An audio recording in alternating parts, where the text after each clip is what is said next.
नहमदुहु व नुसल्ली अला रसूलिहिल करीम अम्मा बाद फ़ाउज़ बिल्लाहि मिनश शैतानिर रजीम बिस्मिल्लाहिर रहमानिर रहीम अस्सलातु वस्सलामु अलैका या रसूलल्लाह व अला आलिका व अस्हाबिका या हबीबल्लाह। अस्सलामु अलैकुम मुअज़्ज़ज़ नाज़रीन व सामीन। उम्मीद करता हूँ कि आप सब अल्लाह के फजलो करम से ठीक होंगे और अल्लाह ताला से दुआ करता हूँ कि अल्लाह ताला आप लोगों को खुशो खुर्रम रखे और आप लोगों की तमाम दिली मुरादें पूरी फरमाए। आज की वीडियो का अनवान है नमाज चाश्त की फजीलत और अहमियत। उम्मीद करूँगा कि ये मालूमात आपके इल्म में इजाफ़ा फरमाएगी और आप इस वीडियो को शेयर करेंगे, चैनल को सब्सक्राइब करेंगे ताकि दूसरे लोग भी इस मालूमात से मुस्तफ़ीद हो सकें। बढ़ते हैं वीडियो की जानिब। प्यारे दोस्तों, इस नमाज की बड़ी फजीलत बयान की गई है।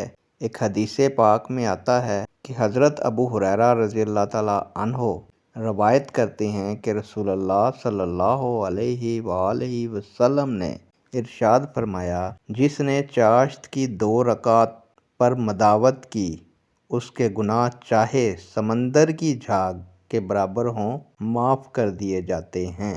सुबहान अल्लाह। एक और हदीस पाक में इरशाद फरमाया गया है कि जिसने चाश्त की 12 रकतें पढ़ीं अल्लाह ताला उसके लिए जन्नत में सोने का महल बनाएगा। सुबहान अल्लाह। नेक दुआओं के साथ आपसे इजाज़त चाहूँगा। अल्लाह ताला आपका और मेरा हामी और नासिर हो। अल्लाह हाफिज़।